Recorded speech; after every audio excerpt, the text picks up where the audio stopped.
কৃষ্ণ পৰীক্ষিতৰ ব্ৰহ্ম জ্ঞান লাভ দুলৰি এই ৰাম নিগদতি সুত শুনিও শুনক যেন কথা ভৈলা পাছে এতেক বচন বুলি ব্যাস সুত মৌন শুয়া যে বেয়াছে ৰাম জগতক যিটো দেশৈ কৃষ্ণময় ব্ৰহ্মৰূপী মহামুনি বৈকুণ্ঠৰ শাস্ত্ৰ মহাভাগৱত তাহানে মুখত শুনি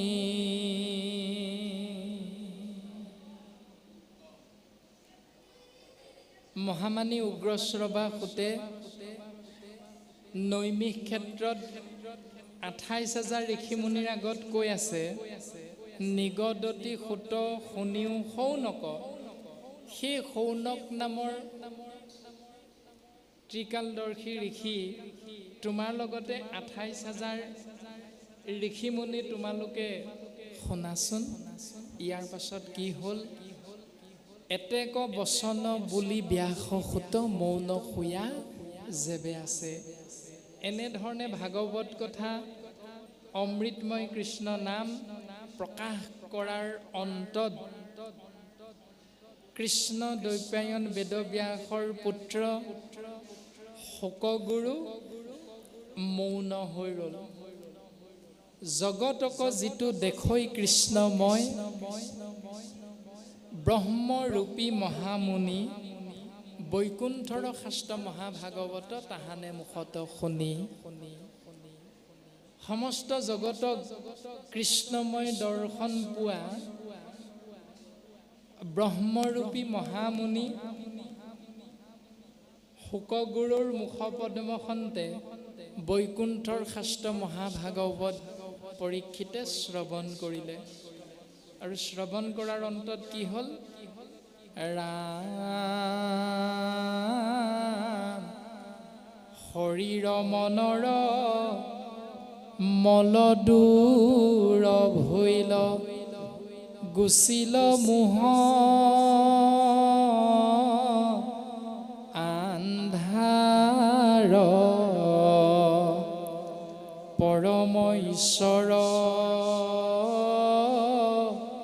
প্ৰকাশ ভৈলন্ত হিয়াত আখি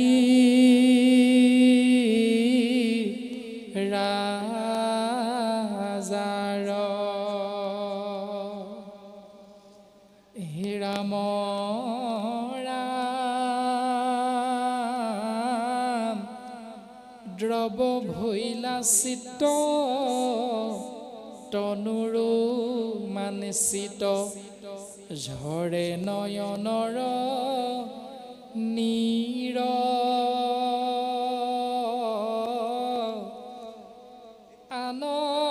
আনন্দে মগন ভৈলক তুক্ষণ কৰিলন্ত চিত্ত থিৰ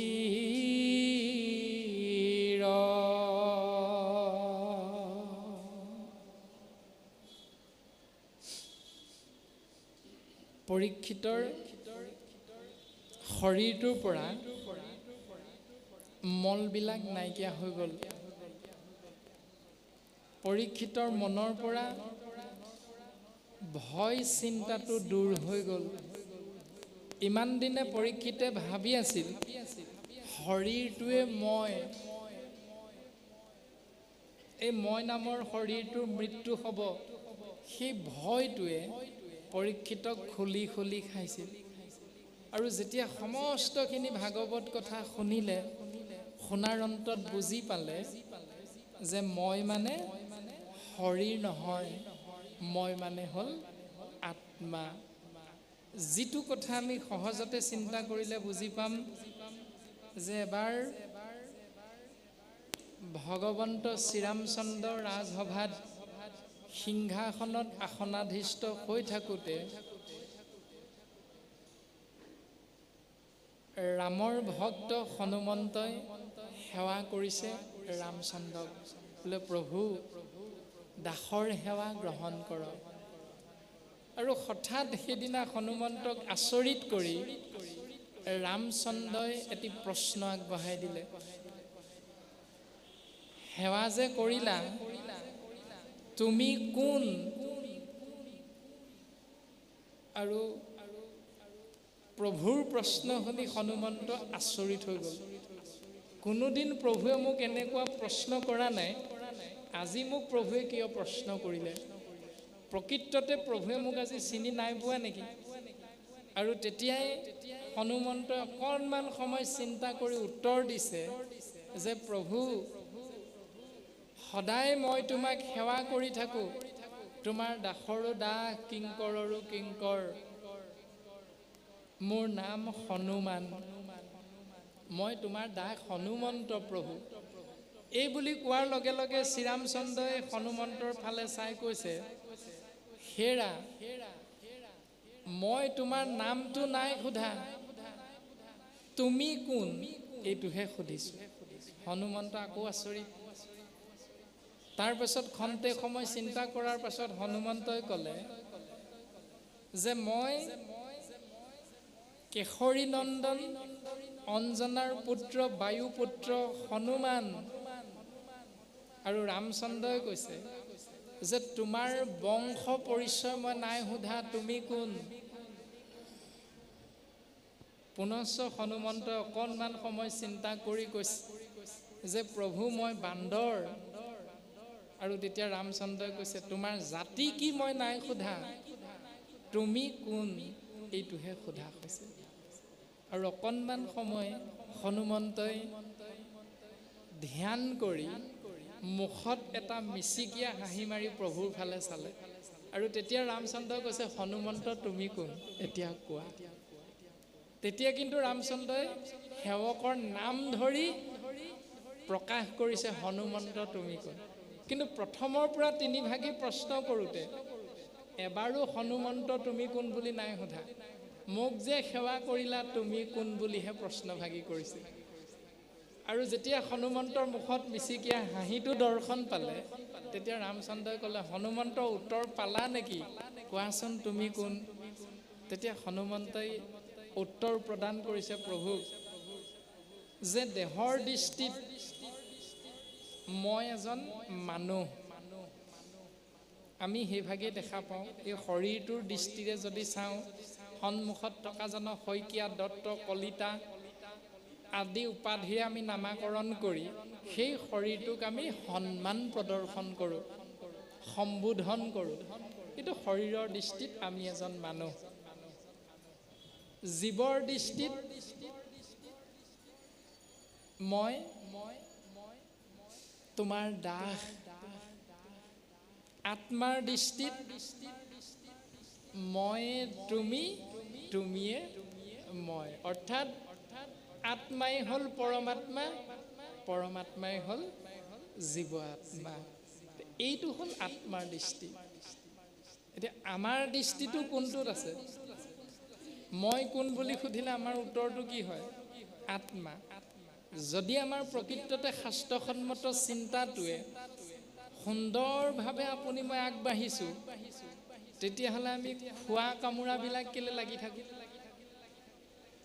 কোনোবা এজনক মাতিলে অন্যজনে কিয় কওঁ আমি যে আমুকক মাতিছা যদি মই নোৱাৰিম যাব।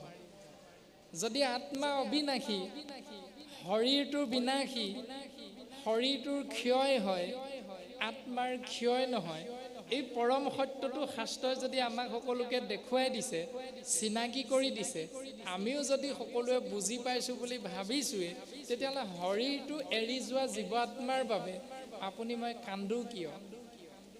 শৰীৰটো এৰি যোৱা জীৱাত্মাৰ বাবে আপুনি মই দুখ কৰোঁ কিয়? শৰীৰধাৰী জীৱাত্মাক চিনি নাপায় এই শৰীৰটোৰ ইন্দ্ৰিয়বিলাকৰ বশৱৰ্তী হৈ থকাটোৱে শাস্ত্ৰৰ লগত এটা নিমিলা অংক। আৰু সেইকাৰণে হয়তো গুৰুজনাই দি যোৱা সুন্দৰ এখন সমাজ নাম হ'ল বৈষ্ণৱ সমাজ। গুৰুজনাৰ সমাজখনৰ নাম হ'ল বৈষ্ণৱ সমাজ। এই বৈষ্ণৱ সমাজত নাই কি? জাতি, ধৰ্ম, বৰ্ণ, ভাষা ভেদাভেদ নাই। নাই কি? শিক্ষিত অশিক্ষিতৰ উচ্চ নিচৰ মান্যতা প্ৰদান, এইবিলাক নাই। নাই কি? ধনী দুখীয়া আসন পৃথকে পৃথকে ৰখাৰ ব্যৱস্থা বৈষ্ণৱ সমাজত নাই। তৎসত্ত্বেও আমি যদি বোলে ডাক্তৰ এজন আহিছে, ইঞ্জিনিয়াৰ এজন আহিছে, তেওঁৰ কাৰণে সুন্দৰকৈ আসনৰ ব্যৱস্থা কৰি দিম, এইটো নাই। আজি যি ধৰণে সেৱকীয়ে আমি মহামূৰ্খমতীক আপোনাসৱৰ সমানে সমানে আসন দিছে, এয়া গুৰুজনাৰ আদৰ্শ। বৈষ্ণৱ সমাজ সকলোৰে বাবে সমান অধিকাৰ। আজি যদি মুখ্যমন্ত্ৰীও আহে, মাননীয় মুখ্যমন্ত্ৰী যদি নামগৃহত আহি উপস্থিত হয়, তেওঁৰ কাৰণে ভাল ওখ আসন এখনৰ ব্যৱস্থা ভকতে নকৰে, কাৰণ গুৰুজনাৰ আদৰ্শত এই ব্যৱস্থাটো নাই। সকলোৰে বাবে সমান অধিকাৰ। আৰু তেওঁক যদি দিয়াও হয় উচ্চ আসন, সেই মাননীয় মুখ্যমন্ত্ৰীও আহি কিন্তু আপোনাৰ মোৰ দৰে এখন সাধাৰণ আসনতে উপবিষ্ট হ'ব, কাৰণ তেওঁ জানে গুৰুজনাৰ ধৰ্মত জাতি, ধৰ্ম, বৰ্ণ, ভাষা নিৰ্বিশেষে শিক্ষিত অশিক্ষিত উচ্চ নিচ ধনী দুখীয়া সকলোৰে বাবে সমান অধিকাৰ। ইমান সুন্দৰ এখন সমাজ কৃপালু শ্ৰীমন্ত শংকৰদেৱ, তেওঁৰ প্ৰপন্ন শিষ্য বঢ়াৰপু মাধৱদেৱ আদিকে ধৰি সেই সময়ৰ সমসাময়িক বিভিন্নজন বৈষ্ণৱ পণ্ডিতে আমাক দি থৈ গৈছে। আৰু সেই সকলৰে ধৰ্ম গ্ৰন্থবিলাক গীতা, ভাগৱত, কীৰ্তন, দশম, ঘোষা, ৰত্নাৱলী আদি অধ্যয়ন কৰি কৰি আমাৰ মনত কিয় তাৰ বিপৰীত চিন্তাটোৱে বাহ লয়, এইটোৱে হ'ল আমি সমস্ত জনাৰে অজ্ঞানতা।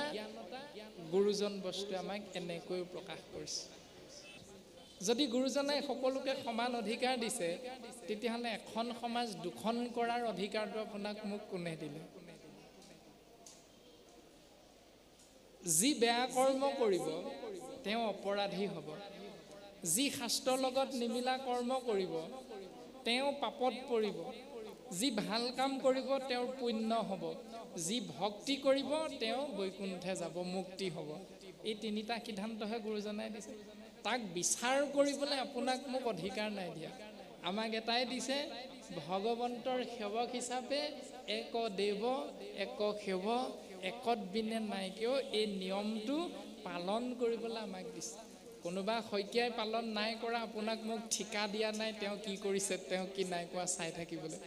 সেই কথাটোকে আনি নামঘৰত ৰাজহুৱা সভা পাতি সমাজখন দুখন তিনিখন কৰাৰ অধিকাৰ আপোনাক মোক নাই দিয়া। যা দুখে যাক পায়, মহাপাপে তাক খায়। ভাগৱত সকলোৱে পঢ়িছে, সকলোৱে শুনিছে। নিয়ম পালন কৰিবলৈ সকলোকে সমান অধিকাৰ দিছে। নিয়ম যিজনে পালন কৰা নাই তেওঁ অপৰাধী। তেওঁৰ অপৰাধটো বিচাৰ কৰিবলৈ আপোনাক মোক দায়িত্ব নাই দিয়া, সেইটো দায়িত্ব ঈশ্বৰে ল'ব। গতিকে আমি সকলোৱে ভাই বন্ধু সুহৃদ হিচাপে একেলগে এক ঈশ্বৰৰ নাম একে স্থানতে উপবিষ্ট হৈ আশ্ৰয় কৰিব পৰা ব্যৱস্থাটো গুৰুজনাই আমাক সুন্দৰভাৱে দি থৈ গৈছে। পবিত্ৰ পুণ্যধাম দ্বিতীয় বৈকুণ্ঠ মহাসত্ৰ নামঘৰ, এইটোহে আমাৰ চিন্তা হোৱাটো অতীৱ প্ৰয়োজন। আৰু সেই পৰম জ্ঞানটো যে মই মানে 24টা তত্ত্বৰে গঠিত শৰীৰ নহয়, মই মানে যে আত্মা, এই পৰম জ্ঞানটো লাভ কৰিলে পৰীক্ষিত নামৰ ৰজাজনে। কেতিয়া? একেবাৰে ভাগৱত শুনি শুনি শুনি শুনি শেষান্তৰত। তাকেই কোৱা হৈছে পৰীক্ষিতৰ ব্ৰহ্ম জ্ঞান লাভ। এৰাম অৱনত মাথে উঠ উঠি নৰনাথে সম্পুষ্ট অঞ্জলি ধৰি শুকৰ চৰণ পদ্ম দুখানিক মাথাত লৈলা সাদৰি।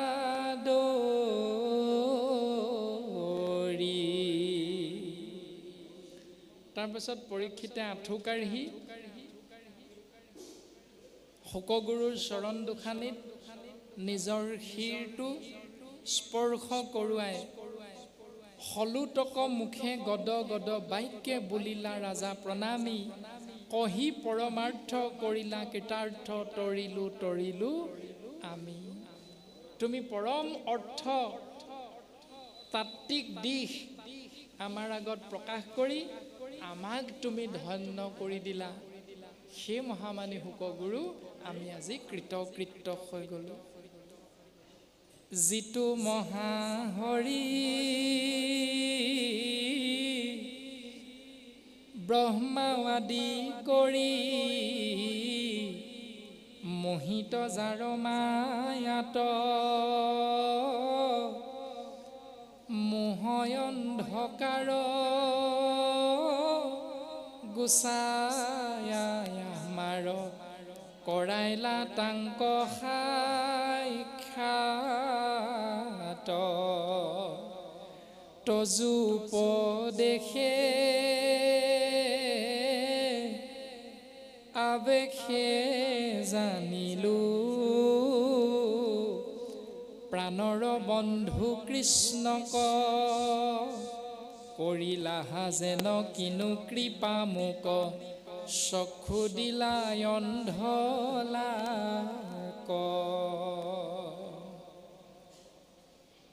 মাধৱ গুৰুজনাই নামঘোষাত দিছে ব্ৰহ্মাহৰ পুৰন্দৰ আদি দেৱ নিৰন্তৰ যাক সদা পহয় হৰণে আনৱাৰ নাহি ত্ৰিভুৱনে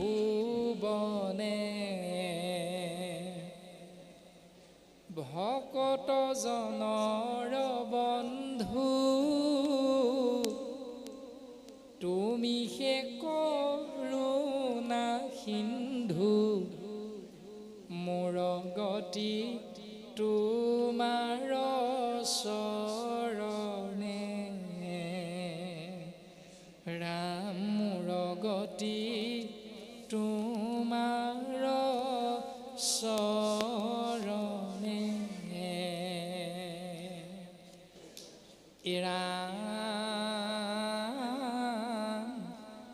সংসাৰ তাপত মৰৈ মোৰ হলোক কৰা তাক নিস্তাৰ কেশৱত চিত আচৈ যাৰ ইটো নাহি অদভূততাৰ।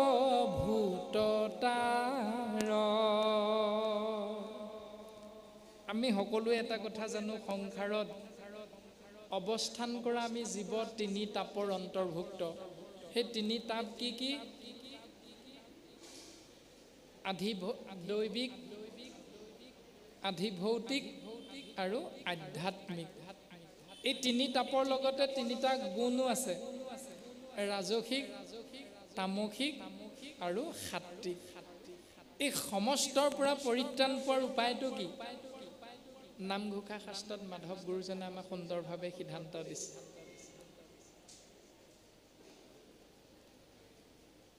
ৰাম কৃষ্ণ নাম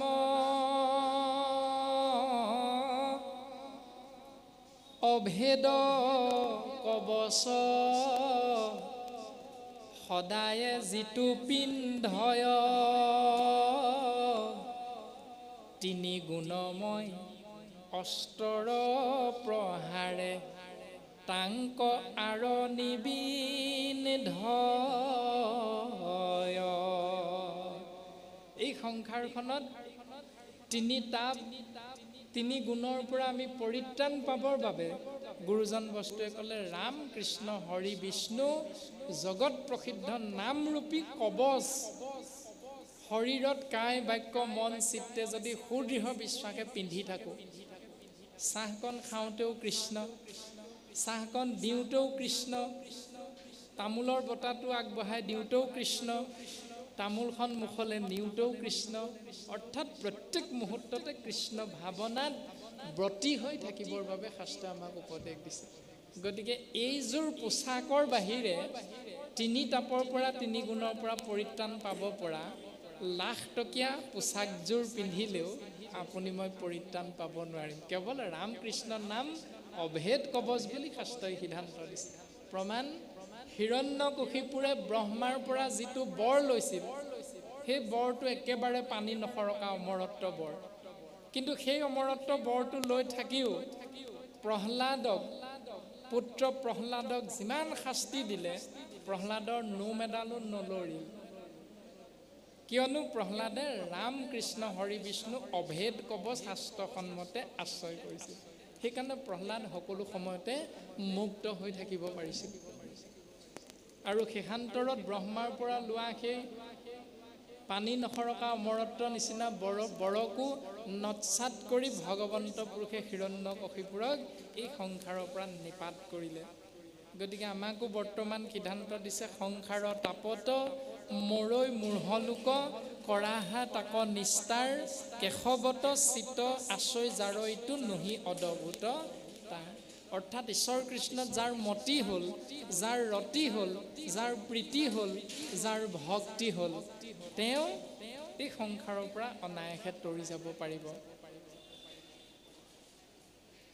কৃষ্ণ নিজ ইষ্টদেৱ প্ৰিয়তম আত্মা গুৰু, সুহৃদ সুদৰ বন্ধুজন, কৃষ্ণতে গতিমতি কৃষ্ণত ভকতি ৰতি, কৃষ্ণ পাৱে নিমোজুক মন। কৃষ্ণতে সমস্ত হ'ব লাগিব। যে কৃষ্ণই নিজ ইষ্ট অৰ্থাৎ ভজনীয় দেৱ, কৃষ্ণই প্ৰিয়তম, কৃষ্ণই সখা, কৃষ্ণই গুৰু, কৃষ্ণই সুহৃদ, কৃষ্ণই সুদৰ, কৃষ্ণই বন্ধু। গতিকে সমস্তখিনি কৃষ্ণত হ'ব লাগিব, ৰতি প্ৰীতি ভক্তি, তেতিয়াহে জীৱৰ কল্যাণ সাধন হ'ব। যিটো শাস্ত্ৰ মুত কৰিলা তাত, কিছু নেদেখিলো আন, ঈশ্বৰ কৃষ্ণক প্ৰকাশে সদায়, নামেহে ধৰ্ম প্ৰধান। যি মহাভাগৱত শাস্ত্ৰ তুমি মোৰ আগত কলা 7 দিন 7 ৰাতি, অদ্যুপৰিমিত কৈ দিলা, এই শাস্ত্ৰত মই আন একো দেখা নাপালোঁ, কিছু নেদেখিলোঁ আন। ইয়াত মই বেলেগ একো নেদেখিলোঁ। ঈশ্বৰ কৃষ্ণক প্ৰকাশে সদায়, নামেহে ধৰ্ম প্ৰধান। ইয়াত কেৱল ঈশ্বৰৰ নামহে প্ৰকাশ হৈছে, আৰু এই নামকেই শাস্ত্ৰই প্ৰধান ধৰ্ম বুলি জীৱক পালন কৰিবলৈ উপদেশ দি আছে। এইটোহে মই দেখা পালোঁ প্ৰভু, এই বুলি শুকগুৰু চৰণ কমলত পৰীক্ষিতে সেৱা নিবেদন কৰিছে। আৰু 4ৰ্থ স্কন্ধ পুৰঞ্জন উপাখ্যানত আছে, দেৱঋষি নাৰদে প্ৰাচীন বৰ্হিষী ৰজা তেওঁৰ পুত্ৰ দশ প্ৰচেতকগণকো উপদেশ দিছে। এই ৰাম বৃথা কথা কৈ, কিষ কমৰস শাস্ত্ৰৰ তত্ত্ব নধৰি, ভোজনী সৰাধে একোকে নবাধৈ, কৃষক নুবুলি হৰি। ভাগৱতত ভোজনী সৰাধ এইবিলাকত জীৱৰ কল্যাণ হ'ব বুলি নাই কোৱা। কেৱল এক দেৱ এক সেৱ একত বিনে নাইকেও কৃষ্ণ বিষ্ণু হৰি ৰাম জগত প্ৰসিদ্ধ নাম আশ্ৰয় কৰা, তেতিয়াহে কল্যাণ সাধন হ'ব। তাৰপাছত সিদ্ধান্ত দিলে, কোন ভাগৱতে ভোজনী সৰাধে নেৱ যজমান যজি আক পঢ়িবা ক শুনিবে নোৱাৰে কাণ কৰে গজগজি। ভাগৱতৰ ক'ত ক'লে শ্ৰাদ্ধ পিণ্ড দান দক্ষিণা অজমাদি পূজা ছমহীয়া বছৰিকা কৰা জীৱৰ কল্যাণ হ'ব? এবাৰো ভাগৱতত এষাৰি পদেও নকলে। আৰু এই কথাটোকে পৰীক্ষিত ৰজাই শুকগুৰুৰ চৰণত ক'লে, যিটো শাস্ত্ৰ মুত কহিলাহা তাত কিছু নেদেখিলোঁ আন। যি শাস্ত্ৰ মোৰ আগত কলা ইয়াত বেলেগ মই একো দেখা নাপালোঁ। ঈশ্বৰ কৃষ্ণক প্ৰকাশে সদায় নামেহে ধৰ্ম প্ৰধান। ইয়াত মই কেৱল নাম ধৰ্মহে পালোঁ।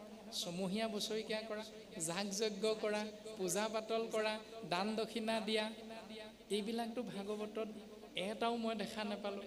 কেৱল ঈশ্বৰৰ নামহে মই দেখা পালোঁ। এৰা অভয় ব্ৰহ্মক আপুনি দেখাইলা তাহান্তে ভৈলা প্ৰবেশ তক্ষক মৃত্যুক লাগি গুৰু মূৰ নাহি ভয় লয় লেখ। তুমি মোক অভয় ব্ৰহ্মক দৰ্শন কৰাই দিলা, অৰ্থাৎ ব্ৰহ্ম যে সত্য, জগত যে মিথ্যা, এই কথাটো তুমি মোক দেখুৱাই দিলা, বুজাই দিলা। ব্ৰহ্ম সঁচা, জগত মিছা, এইটো তুমি মোক সুন্দৰভাৱে অনুধাৱন কৰাই দিলা, উপলব্ধি কৰাই দিলা। গতিকে ইয়াত মই প্ৰৱেশ কৰিবলৈ পাই সৌভাগ্যৱন্ত হৈ বুজি পালোঁ যে যি অভিশাপত অভিশাপিত হৈছিলোঁ, তক্ষক নামৰ এটা কাল সৰ্পই মোক আহি দংশন কৰিব, মোৰ মৃত্যু হ'ব, মোৰ আৰু ভয় নাইকিয়া হৈ গ'ল। এই ৰামে আউৰ একোৱান শুনিবা কলাগি প্ৰয়োজন নাহি বাপ কৃষ্ণ গুণ নাম ব্যতিৰেকে মই এৰোহো আন আলাপ। মোৰ আৰু শুনিব লগাও একো নাই, মোৰ আৰু কৰিব লগাও একো প্ৰয়োজনীয়তা নাই। কেৱল কৃষ্ণ গুণনাম মই আলাপ আলোচনাৰ মাধ্যমেৰে জীৱন অতিবাহিত কৰিবলৈহে চেষ্টা কৰিম, যদি এই সংসাৰত মই থাকোঁ। এই ৰামে কাময় অভিলাষ বিষয় বাসনা চিত্তে তেজিলে কমূৰ কৃষ্ণৰ চৰণতে জন্তে খেবে মিলে মহা দুখ ঘোৰ।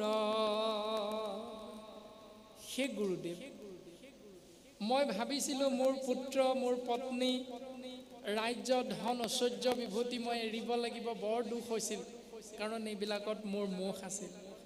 কিন্তু সেই প্ৰভু, সেই গুৰুজন, তুমি মোক যি সত্য মাৰ্গ দৰ্শন কৰাই দিলা, কৃষ্ণৰ চৰণ তেজন তেখে এবে মিলে মহা দুখবোৰ। এতিয়াৰ পৰা মোৰ বেলেগ এটা দুখে আহিলে, বোলে কি, মই যে এই শৰীৰটো এৰিম, আত্মাই এই শৰীৰটো এৰাৰ পাছত মই কৃষ্ণ নাম পাম নে নাপাম?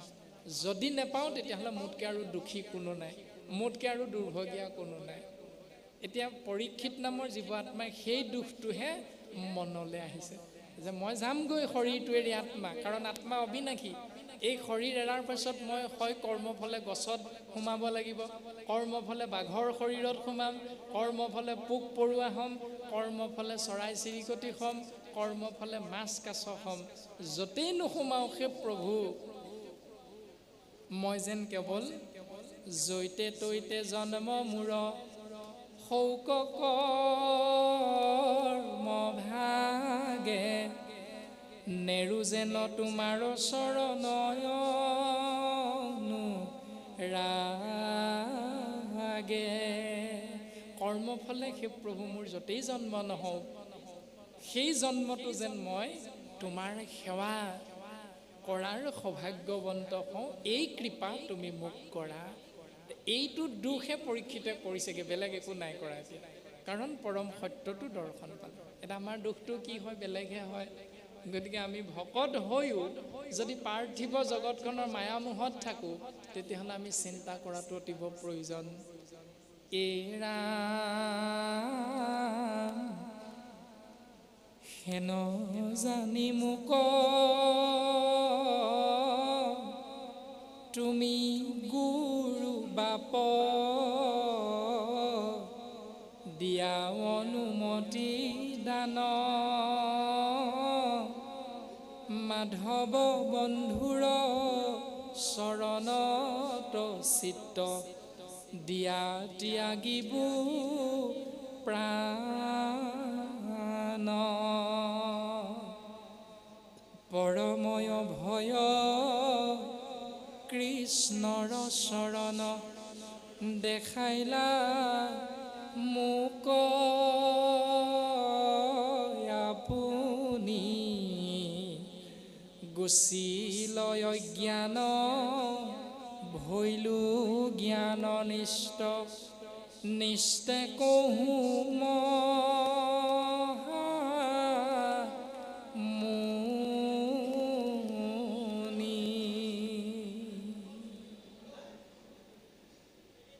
তুমি মোক পৰম অভয় কৃষ্ণৰ চৰণ দেখাই দিলা, চিন্তা কৰিবলৈ মোক উপদেশ প্ৰদান কৰিলা। গতিকে সেই গুৰুদেৱ মোৰ অজ্ঞান আঁতৰি গ'ল, গতিকে মই জ্ঞাননিষ্ঠ হ'লোঁ। সেই মহামুনি এহি বুলি ৰাজা পুজিলা গৌৰৱে, শোকৰ দুই চৰণ, অনেক বচন বিনয় বুলন্ত, শুয়োক গুৰু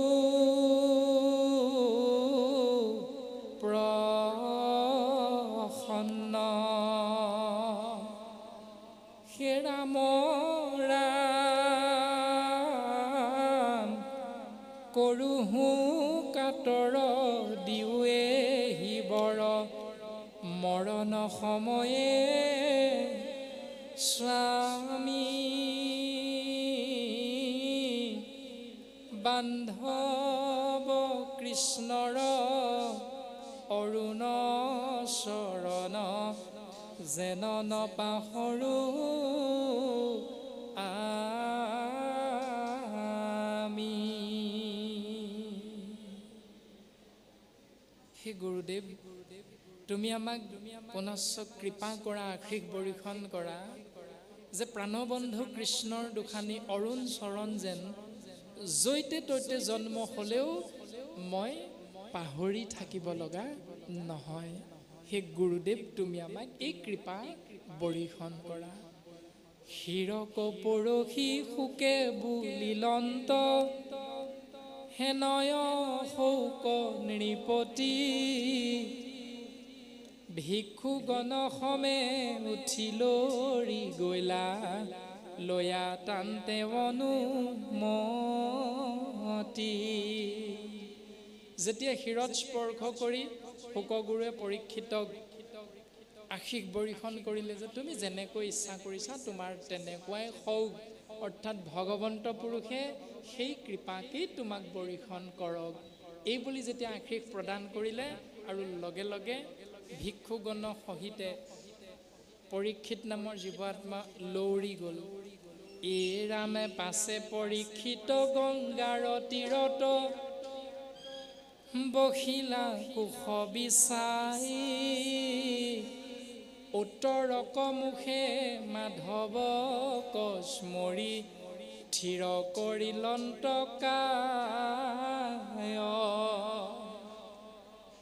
আত্মা বিষয়ত চিত্ত প্ৰবেশায়া, চিন্তন্ত কৃষ্ণ চৰণ,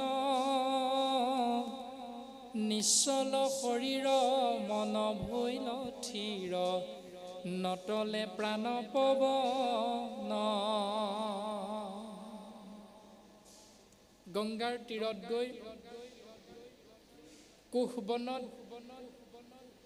বহি আছিল গংগাৰ তীৰত, আৰু সেই কোষবন আঁতৰাই উত্তৰমুখীয়া হৈ মাধৱক স্মৰণ কৰি বহাৰ পৰা থিয় হ'ল আৰু আত্মা ঈশ্বৰক চিন্তা কৰি এই বিনাশী শৰীৰটোৰ পৰা সকলোখিনি ঈশ্বৰৰ চৰণত কায় বাক্য মনচিত অৰ্পণ কৰিছে। এই ৰামে চিন্দিল সংশয় ভৈলা ব্ৰহ্মময় দেহাৰ এৰিয়া সংগ ভৈলন্ত সিয়াত ঈশ্বৰ সাক্ষাৎ লিংগ দেহা ভৈল ভংগ। এই শৰীৰটোৰ অন্য এটা নাম হ'ল লিংগ দেহ, আৰু এই লিংগ দেহ এৰি জীৱ আত্মা পৰমাত্মাৰূপী ঈশ তত্ত্বত সাক্ষাৎ হ'ল। আনন্দ সমুদ্ৰে সমূলে মজিলা গৈলা মায়া বন্ধ চিৰি শুনিছ লকাই যেন তৰু প্ৰায় আচন্ত আসন ভিৰি দ্ৰৱ ভৈল চিত্ত তনুৰু মানচিত ঝৰে নয়নৰ নীৰ অনেক সহস্ৰ সেনা বেৰি আছে আন্দোল গজ বাজিৰ অস্ত্ৰ শস্ত্ৰ ধৰি পজা পাতোৱাৰী আছে যেন কৰি ধ্যান বিপ্ৰ ব্যতিৰেকে বাজুৰ ভিতৰে পখিতে নপাৰে আন অসংখ্যাত নৌকা পুৰুষা জকৰি গংগাত বেৰিয়াই আছে পিম্পৰা পৰ্যন্তে নপাৰে পখিবে শিবেলা ৰাজাৰ কাছে দেৱ ঋষি ব্যাস বশিষ্ঠ প্ৰমুখ্যে অনেক ঋষি সহস্ৰ ৰাজাক বেৰিয়া বখিয়াই আচন্ত হৰিক স্মৰি অজস্ৰ। পৰীক্ষিতে গংগাৰ তীৰত যি স্থানত অৱস্থান কৰি আছে সেই স্থানৰ বৰ্ণনা কৰিলে যে অনেক সেনাই সেই স্থানডোখৰ আগুৰি ৰাখিছে আৰু গংগাত অসংখ্য নৌকাত পুৰুষ সাজি সৈন্যবাহিনী সাজু হৈ আছে যে তক্ষক নামৰ কালসৰ্প আহিলেই তাক কাটি দুটুকুৰা কৰা হ'ব। আৰু যি স্থানত আছে পিম্পৰা পৰ্যন্ত নপাৰে পখিব, এটা পৰুৱাও সেই স্থানলৈ সেই সৈনিকসকলৰ আজ্ঞা অবিহনে সোমাব নোৱাৰে।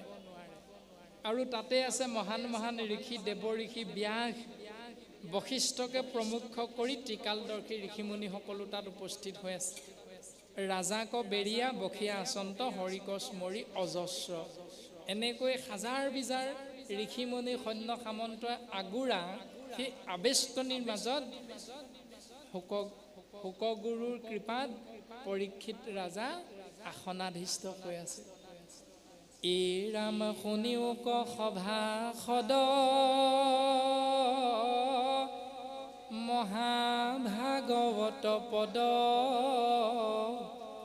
হৰিকন কৰাৱে খেলা মাধৱ বান্ধৱ বিনে সহায় নাহি কে আন ইটো প্ৰাণ প্ৰয়াণৰ বেলা।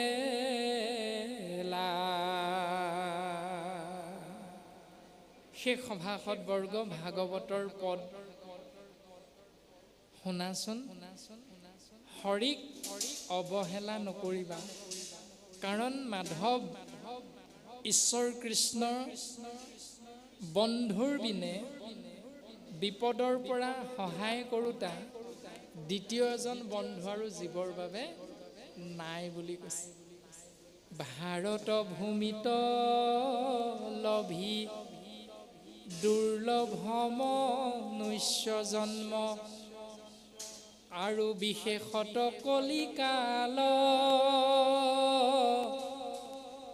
হৰিৰ নামক মাত্ৰ জিহ্বাই বুলিবে লাগে এতেকে পাপৰ বুন্দা মাল।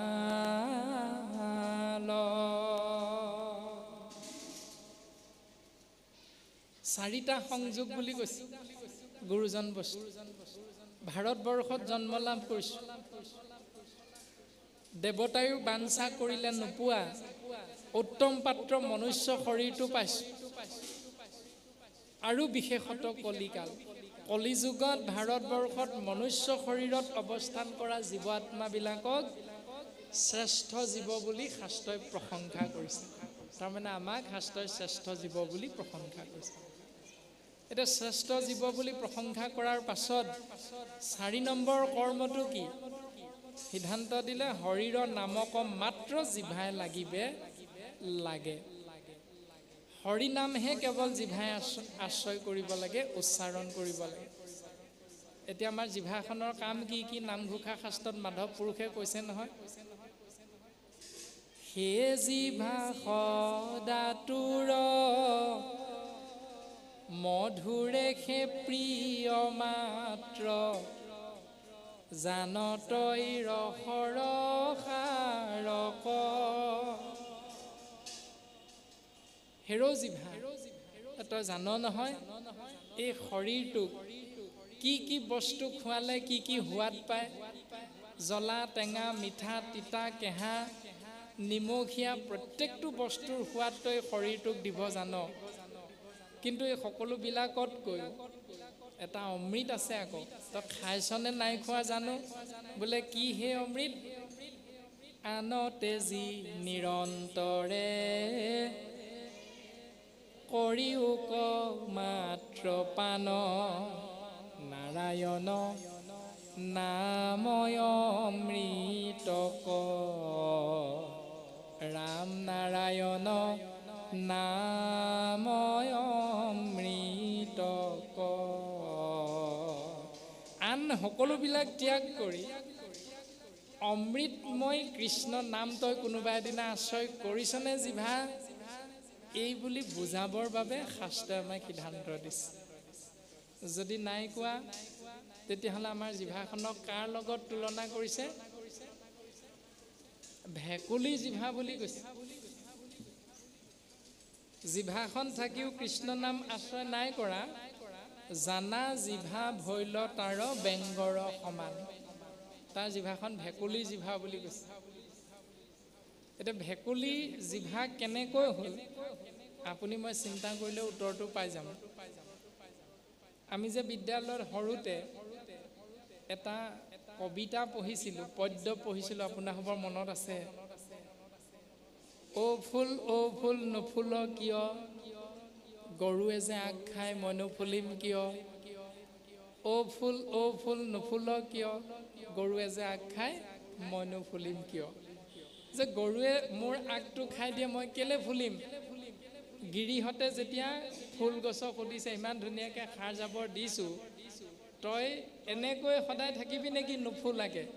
কলি মেল আকৌ ফুল আকৌ।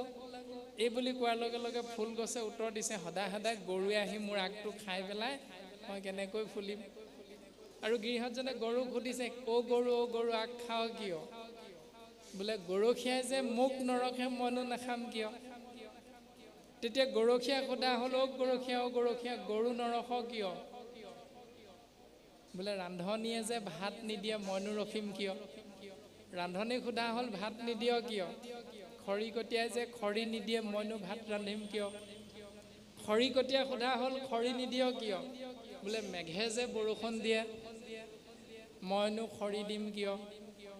মেঘক সোধা হ'ল, কিয় বৰষুণ দিয় অ' মেঘ বৰষুণ দিয় কিয়। মেঘে পোনপটীয়াকৈ উত্তৰটো দিছে, ভেকুলীয়ে যে তুৰতুৰাই মইনো নিদিম কিয়, তাৰমানে ভেকুলী কৰ্মটো কৈ দিলে। ভেকুলী কৰ্ম কি? তুৰতুৰাই থকা। এতিয়া আমাৰ কৰ্মটো কি? কটু মন্দমতি শাস্ত্ৰ নকৰে বিচাৰ, কৰৈ কুল ধৰ্ম পূৰ্ব পুৰুষ আচাৰ। শাস্ত্ৰ অধ্যয়ন কৰিলে, তত্ত্ব বিচাৰ নকৰিলে, পূৰ্বপুৰুষৰ পৰা চলি অহা নিয়মটোকে ধৰ্ম ধৰ্ম বুলি পালন কৰি আছে। ভেকুলী সোধা হ'ল, অ' ভেকুলী, অ' ভেকুলী, তুৰতুৰাই থাক কিয়? তেতিয়া ভেকুলীয়ে কি ক'লে? বোপা ককাৰ সচটো মইনো এৰিম কিয়? এতিয়া আমাৰো সমাজত সেইটোৱে হৈ আছে। ছমহীয়া বছৰীয়া ভাগৱতে নাপাতিবলৈ কৈছে, অজমাদি পূজা নকৰিবলৈ কৈছে। বোপা ককাৰ পৰা চলি আহিছে, কেনেকৈ এৰিম এতিয়া? সেইকাৰণে আমাক শাস্ত্ৰই ভেকুলীৰ লগত তুলনা কৰিছে। যদি কৃষ্ণ গুণ নাগাই কৰৈ আনসে ব্যাখ্যান, জানা জিভা ভৈল তাৰ বেংগৰ সমান। কৃষ্ণ গুঞ্জক প্ৰকাশ নকৰি যদি অন্য দেৱতাৰ আগত এনেধৰণে বজাই বজাই সেৱা কৰি থাকে, তেতিয়াহ'লে তাত কৃষ্ণ নাম নাই। যিটো বাক্যে নাই নাম কৃষ্ণৰ চৰিত্ৰ, উচিষ্ট গৰ্তটো কৰি শিশি অপবিত্ৰ। ৰাতিপুৱা শুই উঠাৰ পৰা ৰাতি বিচনাত পৰালৈকে যিমানবিলাক কথা মুখেৰে প্ৰকাশ কৰোঁ, সেই বাক্যবিলাকত কৃষ্ণ নাম যদি এটাও নাই, তেতিয়াহ'লে গোটেই বাক্যবিলাক উচিষ্ট গৰ্ততকৈও অপবিত্ৰ বুলি কৈছে। অপবিত্ৰ মানে লেতেৰা, উচিষ্ট মানে এৰেহা, গৰ্ত মানে গাঁত। অকণমান পাছত বা পাই সমস্তই সিদ্ধান্ত বা জলপান ল'ব নহয়, যিখিনি এৰি থৈ থৈ যাব পাতত, সেইখিনি কি বুলি কয়? চোৱা বুলি কয়। সেই চোৱা পাতখিনি নি ক'ত পেলাব? য'ত পেলাব তাৰ নাম কি? চোৱা পাতনি। উচিষ্ট গৰ্ত মানে চোৱা পাতনি। এতিয়া যিবিলাক বাক্য আমি মুখেৰে উচ্চাৰণ কৰোঁতে কৃষ্ণ বুলি নকলোঁ, সেই বাক্যবিলাক চোৱা পাতনিতকৈও লেতেৰা বুলি শাস্ত্ৰই কৈছে।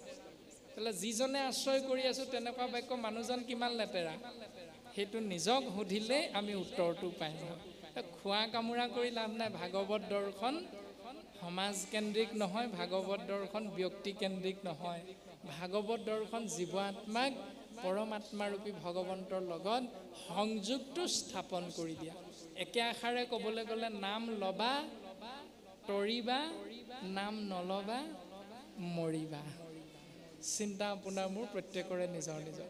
নাম লৈ তৰিব বিচাৰোঁ, নাম আশ্ৰয় নকৰি মৰিব বিচাৰোঁ।